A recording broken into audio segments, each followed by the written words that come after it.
नमस्कार। और क्या हालचाल। आज की इस वीडियो में हम बात करेंगे मौर्य वंश के बारे में। दोस्तों, ये वीडियो हमारी हिस्ट्री सीरीज़ का 14वां वीडियो है।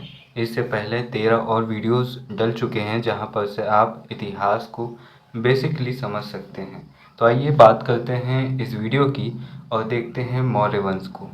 मौर्य वंश एक ऐसा वंश रहा है जिसने एक आधारशिला रखी भारत में बड़े साम्राज्यों के निर्माण की।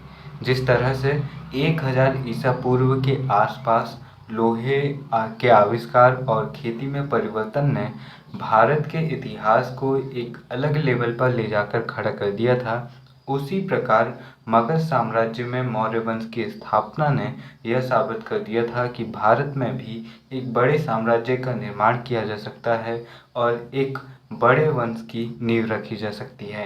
दोस्तों, मौर्य वंश के बारे में देखें तो ईरानी आक्रमण, साइरस ने पहला आक्रमण किया किंतु असफल रहा। मौर्य वंश के पहले जो मौर्य वंश की स्थापना से पहले जो भारत पर आक्रमण हुए थे उनके बारे में हम जान लेते हैं, क्योंकि मौर्य वंश की उत्पत्ति भी एक आक्रमण के डर के कारण हुई थी। जब सिकंदर का आक्रमण मगध साम्राज्य में होने को था तो जो कौटिल्य थे, जो तक्षशिला के मतलब कि मुख्य शिक्षक थे, प्राचार्य थे, उन्होंने नंद वंश के शासक घनंद से सिफारिश की कि आप कुछ कीजिए वरना सिकंदर मगध पर आक्रमण कर देगा। तो वहाँ पर घनंद ने उनकी बात को सीरियस लेने के बजाय उनका मजाक उड़ाया, जिसके परिणाम स्वरूप कौटिल्य ने या चाणक्य ने यह प्रतिज्ञा ले ली कि मैं अब इस नंद वंश को मूल से मिटाकर रख दूंगा। तो उन्होंने एक युवा जिसका नाम चंदू था, चंद्रगुप्त था, उसके दम पर उसे प्रशिक्षित किया लंबे समय तक और उसके बाद मौर्य वंश की नींव डाली। तो यहाँ पर हम ये कह सकते हैं कि जो आक्रमण थे उनका भी महत्वपूर्ण प्रभाव था। तो आइए देखते हैं ईरानी आक्रमण। साइरस ने पहला आक्रमण किया किंतु वह असफल रहा। पहला सफल आक्रमण डेरियस या दारा प्रथम ने 516 ईसा पूर्व में किया था। हेरोडोटस ने लिखा है कि डेरियस ने भारत के उत्तरी क्षेत्र को जीतकर अपना 20वां प्रांत बना लिया था। भारत के उत्तरी क्षेत्र को उसने कौन सा 20वां प्रांत बना लिया था। इसके बाद में हम यूनानी आक्रमणों की बात करें तो खैबर, गोमल, बोलन दर्रों के जरिए ही ज़्यादातर आक्रमण हुए हैं। तो खैबर दर्रे को भारत का प्रवेश द्वार कहा जाता है और खैबर दर्रे से ही सिकंदर भारत में आक्रमण करने के लिए आया था। दोस्तों, अब यहाँ पर मैं आपको खैबर दर्रे के बारे में थोड़ा सा दिखा देता हूँ मैप के जरिए। तो आइए चलिए मैप की तरफ चलते हैं। दोस्तों, ये भारत का मैप है और हमें उत्तर भारत की ओर जाना पड़ेगा, जहाँ पर से हम खैबर दर्रे को देख सकते हैं। तो खैबर दर्रा आपको कहाँ मिलेगा? तो खैबर दर्रा मिलेगा आपको अफगानिस्तान की तरफ। तो आइए अब ध्यान से देखते हैं अफगानिस्तान और पाकिस्तान की बॉर्डर को। कहीं ना कहीं से हमें एक रास्ता मिलेगा। देखिए, ये रहा रास्ता खैबर दर्रा का। तो यहाँ पर से ये काबुल गांधार होते हुए खैबर दर्रा, ये इस्लामाबाद रावलपिंडी होते हुए कहाँ पर आ गया? ये लाहौर आ गया। तो इस तरह से पंजाब में खैबर दर्रा प्रवेश करता था। यही कारण है कि ज़्यादातर जो आक्रमण होते थे वो पंजाब रीजन में होते थे। ये हमारा पंजाब है और ये इधर साइड में पाकिस्तान वालों का पंजाब होगा और ये सिंध प्रांत है। और यहाँ पर एक गुजरात आपको इधर भी देखने को मिल जाएगा। तो गुजराती हर जगह मिल जाते हैं भाई साहब।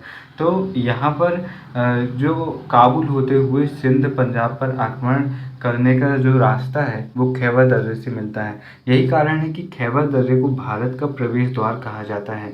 और यहाँ पर जो है ये पूरा हिंदू कुश पर्वत श्रृंखला है, जो कि बहुत बड़ी पर्वत श्रृंखला है हिमालय पर्वत की तरह। इसलिए इसका महत्व बहुत ज़्यादा बढ़ जाता है कि इतने बड़े पहाड़ से अगर एक सकरा सा रास्ता निकल रहा है तो बहुत कम रास्ते यहाँ पर से निकलते हैं। बोलन हो गया, खैबर दर्रा हो गया और एक दो दर्रा इस तरह से निकलते हैं। दर्रे का मतलब क्या होता है कि एक बड़े पहाड़ से एक छोटा सा सकरा रास्ता निकल रहा हो, जहाँ पर से आप पहाड़ के इस पार से उस पार जा सकें। ठीक है, आइए चलते हैं नोट्स की तरफ। मैसेडोनिया मकदूनिया के शासक की मृत्यु के बाद अलेक्जेंडर द ग्रेट यानी कि सिकंदर शासक बना। फिलिप सेकंड के बाद वह शासक बना था। फिलिप सेकंड कौन थे? उनके पिता थे, जो कि मकदूनिया या मैसेडोनिया के शासक थे। सिकंदर ने 326 ईसा पूर्व में खैबर दर्रा को पार कर, खैबर दर्रा जिसकी बात अभी हमने की और जिसको मैंने आपको बताया, जो काबुल से पंजाब सिंध के क्षेत्र तक आ रहा है। तो दोस्तों उस दर्रे को पार कर भारत पर आक्रमण किया और तक्षशिला के राजा आम्बी ने आत्मसमर्पण कर दिया।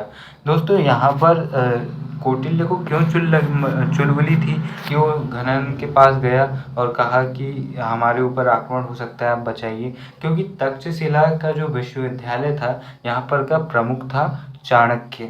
तो जब यहाँ पर आक्रमण हुआ तो इन्हें भी यहाँ से जाना पड़ा, भागना पड़ा। तो ये भागकर नंदवंश के शासक के पास पहुँचे और वहाँ पर से इन्होंने मदद की सिफारिश की। लेकिन नंदवंश का शासक तो बिल्कुल झंड निकल गया था। तो यहाँ पर दोस्तों जो सिकंदर का आक्रमण 326 ईसा पूर्व में हुआ, वहाँ पर जो तक्षशिला के राजा अम्बी थे उन्होंने आत्मसमर्पण कर दिया। सिकंदर से केवल पोरस ने युद्ध लड़ा। दोनों के मध्य झेलम बिथिस्ता हाइडोस्टीज का युद्ध हुआ। बारिश के कारण हाथी वाली पोरस की सेना हार गई। दोस्तों बहुत सारी घटनाएं ऐसी घटित हुई इतिहास में जो भाग्यवश या फिर कुछ ऐसे कोइंसिडेंस हुए जिसके कारण युद्ध का परिणाम कुछ और ही निकल गया, अन्यथा युद्ध का परिणाम कुछ और होता। जैसे तराइन के तृतीय युद्ध में जो पानीपत का तीसरा युद्ध हुआ अहमद शाह अब्दाली और मराठों के बीच में, उसमें अगर बारिश ना होती और थोड़ी सी योजना सही होती तो मराठे बहुत आसानी से अफ़गानियों पर विजय पा सकते थे। तो दोस्तों यहाँ पर भी कुछ ऐसा ही था। पोरस की सेनाएं सिकंदर की सेना से बहुत ज़्यादा बड़ी थी, लेकिन उसके बावजूद वह हार गई क्योंकि परिस्थितियाँ उनके लिए ठीक नहीं थी, उनके साथ नहीं थी। पोरस और सिकंदर की कुछ बातें बहुत ज़्यादा फेमस है। जब पोरस हार जाता है और सिकंदर उससे पूछता है कि तुम्हारे साथ क्या किया जाना चाहिए, तो पोरस बड़े गर्व से कहता है और पूरी हिम्मत से कहता है कि वही किया जाना चाहिए जो एक राजा दूसरे राजा के साथ में करता है। सिकंदर यहाँ पर बहुत खुश होता है और पोरस को न केवल उसका साम्राज्य लौटाता है बल्कि उसका और जीते हुए और प्रदेश भी पोरस को दे देता है, जिसके चलते पोरस सिकंदर को भारत विजय में सहयोग देने की बात करता है। दोस्तों पोरस को कैद कर सिकंदर के सामने प्रस्तुत किया गया और पोरस सिकंदर को प्रभावित कर देता है और सिकंदर उसका राज्य लौटा देता है, जो हमने देखा। दोस्तों सिकंदर भारत में और आक्रमण करना चाहता था और सैनिकों ने व्यास नदी से आगे बढ़ने से इनकार कर दिया क्योंकि सिकंदर काफ़ी ज़्यादा आगे आ चुका था। सिकंदर ने अपनी विजय के उपलक्ष्य में 2 नगर बसाए थे। पहला तो था निकैया विजयनगर और दूसरा था बुकाफेला उसके घोड़े के नाम पर। दोस्तों ये निकैया आपको उत्तरी क्षेत्र में ही एक छोटा सा नगर जो कि हिस्टोरिकल रह गया है अब, वो देखने को मिलेगा। 323 ईसा पूर्व में लौटते के वक्त बेबीलोन में दिमागी बुखार से सिकंदर की मृत्यु हो जाती है। 323 ईसा पूर्व में कई लोग कहते हैं कि सिकंदर और चंद्रगुप्त मौर्य के मध्य भी युद्ध हुआ था, लेकिन ये बस एक भ्रम फैलाने की बात है। ना तो इनके बीच में कभी युद्ध हुआ था और ना ही कभी ये एक दूसरे से मिले थे, क्योंकि 321 से 319 के ईसा पूर्व के बीच में टाइम पीरियड माना जाता है किसका? चंद्रगुप्त मौर्य का, कि वो गद्दी पर बैठे थे। हालांकि हम ये कह सकते हैं कि चाणक्य कभी ना कभी मिला हो, ये इस बात को स्वीकार कर सकते हैं क्योंकि चाणक्य भी उसी क्षेत्र में था जहाँ पर आक्रमण हुआ था। मौर्य साम्राज्य की बात करें तो 322 ईसा पूर्व से 185 या 184 ईसा पूर्व, यानी कि बहुत ज़्यादा लंबे समय तक इन्होंने शासन किया था। अब ये समय आपको समझ में ना आए तो भैया आपको इस चैनल का पहला वीडियो ही देखना पड़ेगा, जहाँ पर मैंने ये बताया हूँ कि आप समय को कैसे समझ सकते हैं, ईसा पूर्व और ईसवी सन में क्या अंतर होता है। दोस्तों एक कागज़ की जरिए मैं आपको समझाता हूँ क्योंकि समझना बहुत ज़रूरी होता है। यहाँ पर पैदा हुए कौन? ईसाई धर्म के प्रवर्तक जीसस क्राइस्ट। उसके बाद से यहाँ पर से सन चलने हुए प्लस में। कैसे चलने हुए? प्लस में। ये प्लस में जा रहे हैं। उससे पहले सन चलते थे माइनस में।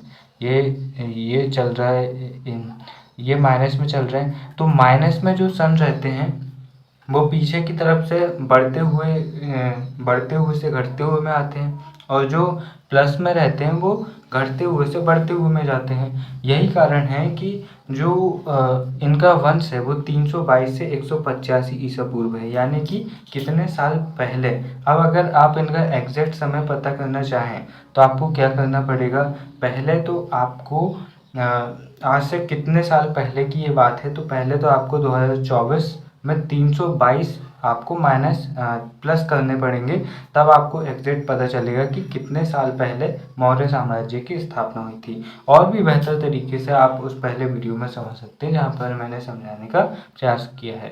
दोस्तों, राजधानी पाटलिपुत्र थी इनकी और संस्थापक थे चंद्रगुप्त मौर्य। और वंश का चिन्ह क्या है, तो वह है मयूर। कहते हैं कि मयूर पालने का काम करते थे इनके वंश के लोग, इसलिए इनका सरनेम मौर्य पड़ा। कुछ लोग कहते हैं कि एक आदिवासी जनजाति थे, कुछ लोग कहते हैं कि एक कबीला थे और उसके प्रमुख चंद्रगुप्त मौर्य थे, लेकिन उनके पिता का निधन हो गया, जिसके चलते उनका लालन पालन उनकी माता ने किया था। इनके प्रधानमंत्री थे चाणक्य, जिनका वास्तविक नाम था विष्णुगुप्त, और चाणक्य कौटिल्य उनके उपनाम या फिर गोत्र नाम आप कह सकते हैं। चंद्रगुप्त मौर्य की बात करें तो 322 ईसा पूर्व से 298 ईसा पूर्व इनका जीवन काल रहा। दोस्तों, जीवन काल नहीं, इनका शासन काल रहा, ठीक है। उपनाम की बात करें तो चंद्रगुप्त मौर्य को सेंट्रोकोटस कहा जाता है। सेंट्रोकोटस यूनानी लेखकों ने कहा, इस बात की पुष्टि किसने की, विलियम जोन्स ने की थी। चंद्रगुप्त मौर्य ने चाणक्य की सहायता से नंदवंश के अंतिम शासक गणानंद को मगध में मौर्य वंश की पराजित कर मौर्य वंश की नींव डाली थी। यहाँ पर चाणक्य की बात करें तो चाणक्य ने चंद्रगुप्त को 1000 का पाषाण यानी कि चांदी के सिक्के में खरीदा था। यहाँ पर जो पण होते थे, पण सोने के सिक्के कहलाते थे और का पाषाण कहलाते थे चांदी के सिक्के। तो यहाँ पर 1000 का पाषाण में खरीदा था चाणक्य ने चंद्रगुप्त मौर्य को, और तक्षशिला में चंद्रगुप्त मौर्य को शिक्षित किया था। जैसे कि मैं आपको बता चुका हूँ, तक्षशिला विश्वविद्यालय के कुलपति थे कौन, हमारे चाणक्य।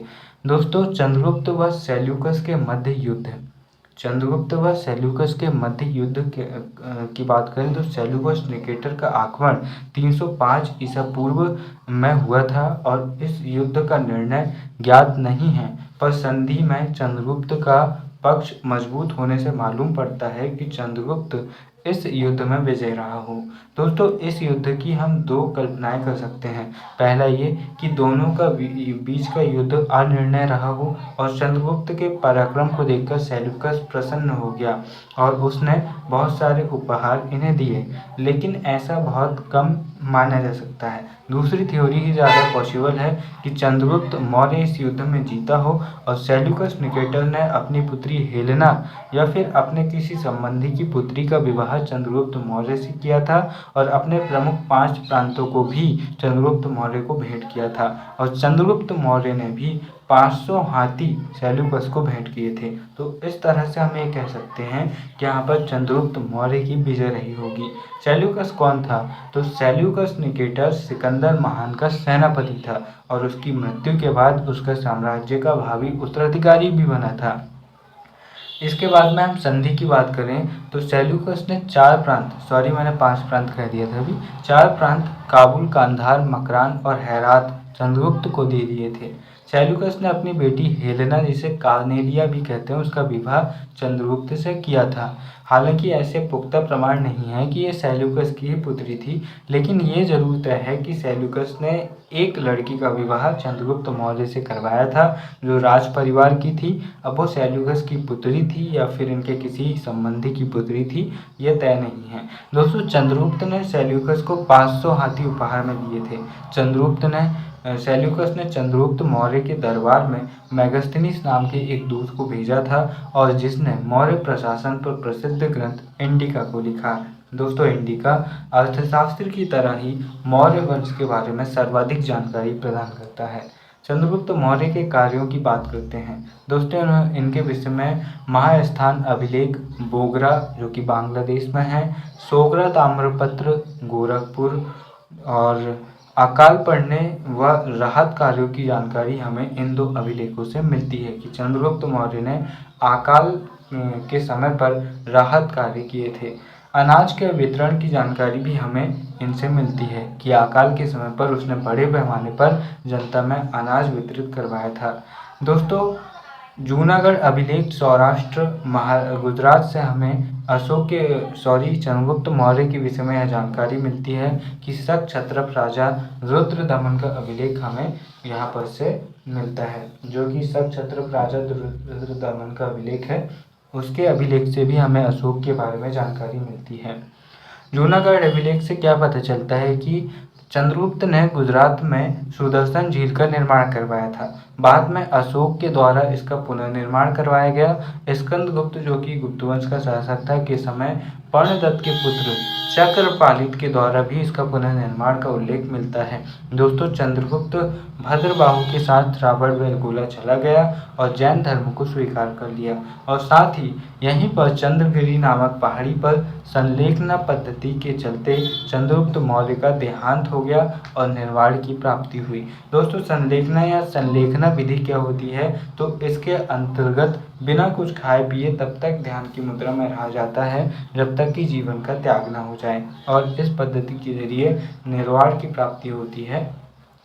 चाणक्य की बात करें तो इनका नाम विष्णुगुप्त था और भारत का मैकियावेली भी इन्हें कहा जाता है। ये दोस्तों बहुत ही ज़्यादा कुटिल और बहुत ही ज़्यादा चतुर व्यक्ति थे, और हम इन्हें कह सकते हैं कि इनका नाम या फिर ये इतने ज़्यादा प्रसिद्ध और इतने ज़्यादा विद्वान व्यक्ति थे कि आज भी कोई अगर राजनीति में बहुत ज़्यादा दक्ष व्यक्ति होता है, जैसे हम अमित शाह की बात करें बीजेपी में, तो उन्हें बीजेपी का चाणक्य कहा जाता है। इसी प्रकार हर पार्टी में एक व्यक्ति जो बहुत ज़्यादा चालाक होता है, बहुत अच्छी पॉलिसी बना लेता है, पार्टी को संभाल लेता है, उस व्यक्ति को उस पार्टी का चाणक्य कहा जाता है। क्या भाई, तुम बहुत ज़्यादा कुटिल बुद्धि के व्यक्ति हो। मैकियावेली ने द प्रिंस पुस्तक लिखी थी, जो कि बहुत अच्छी किताब है, और चाणक्य जो थे वो तक्षशिला के आचार्य थे।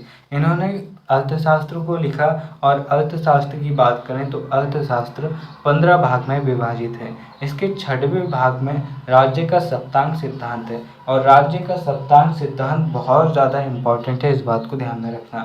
सप्तांग सिद्धांत क्या कहता है कि पहला, प्रशासक कैसा हो, बहुत अच्छा हो, उसके बारे में जानकारी है। दूसरा, जनपद, उसके साम्राज्य के राज्य कैसे हो, उनके बारे में। तीसरा, अमात्य, उसकी मंत्री परिषद कैसी हो, उसके बारे में। चौथा, पड़ोसी राज्य मित्र हो, ये बताया गया है कि पड़ोसी आपके शत्रु नहीं होने चाहिए, पड़ोसी आपके हमेशा मित्र होने चाहिए। पांचवा ये है कि धन होना चाहिए, हमेशा धन संपदा वैभव आपके पास में होना चाहिए। आपके पास में एक मजबूत सेना होनी चाहिए, और आपकी सुरक्षा के लिए एक अच्छा डिफेंस सिस्टम होना चाहिए। आज के समय की बात करें तो उस समय पर एक पुख्ता किले को एक अच्छा डिफेंस सिस्टम माना जाता था।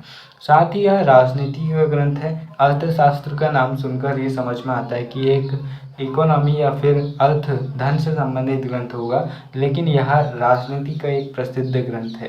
प्रकाशन यानी कि इसकी खोज आज से 100 साल पहले श्याम शास्त्री नाम के एक विद्वान को एक पांडुलिपि मिली, जिससे पता चला कि विष्णुगुप्त या चाणक्य नाम के एक प्रसिद्ध व्यक्ति थे, उन्होंने इस ग्रंथ को लिखा। तो श्याम शास्त्री ने इसका प्रकाशन करवाया, जिससे विश्व को इसके बारे में पता चल सका।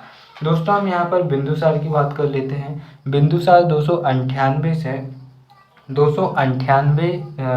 से 273 ईसा पूर्व तक इनका समय काल रहता है। इनके पिता का नाम रहता है चंद्रगुप्त मौर्य, स्वाभाविक सी बात है, और इनकी माता का नाम रहता है दुर्धरा।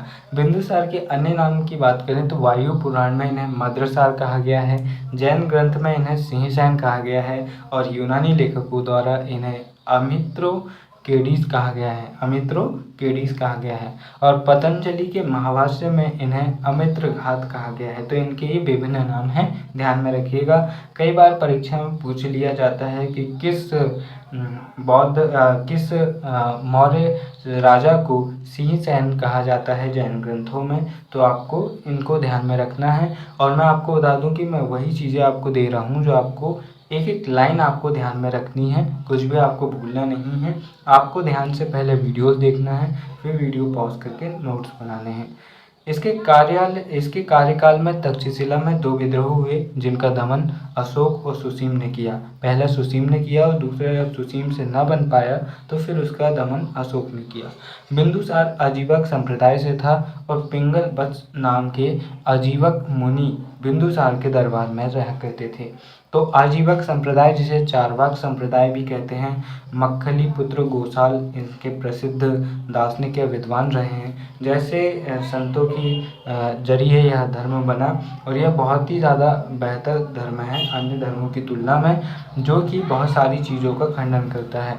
और जो हिंदू धर्म की अलग अलग शाखाएं बनी, जो वेदों में विश्वास करने वाले अलग अलग हम कह सकते हैं, तो उनसे सेपरेट होकर 3 धर्म इस समय पर बने थे, जैन, बौद्ध और तीसरा था यही आजीवक संप्रदाय या चारवाक। दोस्तों, बिंदुसार की मंत्री परिषद में 500 से ज़्यादा सदस्य थे जिनका प्रधान खल्लाटक था, यानी कि हम कह सकते हैं कि इनका प्रधानमंत्री खल्लाटक था। हालांकि चाणक्य का भी इनके दरबार में काफ़ी प्रभाव था। बिंदुसार की यूनान से संबंध की बात करें तो समकालीन मिस्र के शासक टॉलमी सेकंड फिलाडेल्फ टॉलमी सेकंड ने बिंदुसार के दरबार में अपना दूत डायोनियस भेजा था। सीरिया के राजा एंटियोकस का दूत डायोमकस भी आया था। और इनके विषय में हम बात करें तो बिंदुसार ने दूत भेजकर एंटियोकस से 2 मांग की थी। 3 मांगे की थी, पहला सूखी अंजीर, दूसरा मीठी शराब और तीसरा दार्शनिक। तो यहाँ पर एंटियोकस ने तो 2 चीज़ें भेज दी थी और तीसरी चीज़ें उन्होंने भेजने से इनकार कर दिया था, क्योंकि दार्शनिक हर देश की एक बौद्धिक संपदा होती है। जिस देश में जितने बेहतर दार्शनिक होते हैं वह देश उतना ही ज़्यादा संपन्न होता है। जैसे कि मौर्य साम्राज्य जो था वह समृद्धता की दृष्टि से भारत का स्वर्ण काल था, लेकिन ओवरऑल गुप्त काल को भारत का स्वर्ण काल क्यों कहा जाता है? क्योंकि यह बौद्धिक संपदा का दौर था। यहाँ पर न केवल हिंदू धर्म का पुनरुत्थान हो रहा था बल्कि अन्य धर्मों का भी उत्थान हो रहा था। साथ ही साथ एक से बढ़कर एक विद्वान आपको इस समय पर देखने को मिल जाएंगे। आपको आर्यभट्ट उस समय पर देखने को मिल जाएंगे, आपको धंतवरी देखने को मिल जाएंगे, कालिदास देखने को मिल जाएंगे, आपको बारहमिहिर देखने को मिल जाएंगे। भारत के जितने भी महानतम व्यक्ति हुए उनमें से आपको एक बड़े हिस्से के लोग आपको गुप्त काल में देखने को मिल जाएंगे। यही कारण है कि गुप्त काल को भारत का स्वर्णयुग कहा जाता है।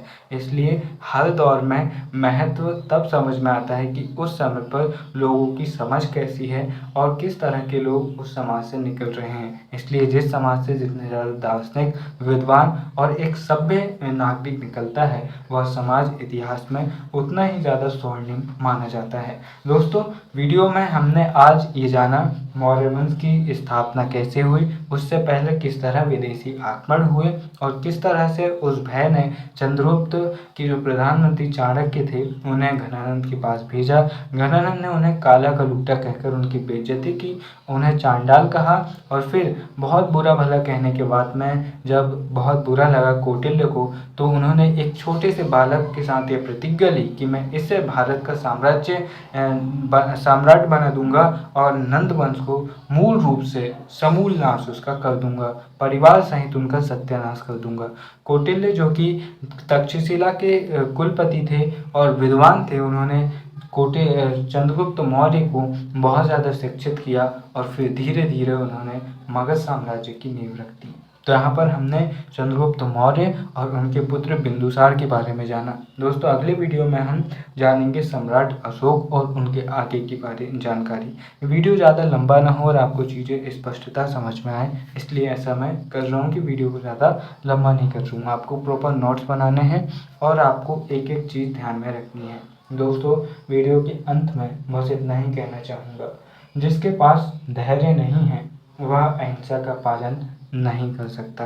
दोस्तों, आज के दौर के हिसाब से बात करूं तो जो रील्स देखकर अपने काम चला लेता है वो बड़े वीडियोस उतने ध्यान से नहीं देख सकता। इसलिए अगर आप पढ़ाई में मन लगाना चाहते हैं तो शॉर्ट्स के ज़रिए लॉन्ग टाइम लॉन्ग वे पर चलना सीखिए, धीरे धीरे मेहनत कीजिए, लंबी लंबी पढ़ाई कीजिए। आप कहें कि मैं आज ही 10 घंटे पढ़ लूँगा तो ऐसा नहीं हो सकता। आपको पहले 2-3 घंटे पढ़ना होगा, फिर 4-5, फिर 6-7, 6-7, फिर 7-8, 7-8। फिर आपको पढ़ाई में इतनी ज़्यादा रुचि हो जाएगी कि आप कब 10-11 घंटे क्रॉस कर जाएंगे आपको पता ही नहीं चलेगा। इसलिए आज के हिसाब से इस कोटेशन को जमाएं तो भैया, पढ़ाई में रील्स वाला सिस्टम मत अपनाओ, पढ़ाई में लॉन्ग वीडियो वाला सिस्टम अपनाओ। यानी कि सफलता कभी भी छोटे रास्ते से नहीं मिलती, सफलता मिलती है बड़े रास्ते से, मेहनत वाले रास्ते से, टेक्निकल अप्रोच वाले रास्ते से। फिर मिलेंगे अपने किसी और वीडियो में, तब तक के लिए नमस्कार, जय हिंद।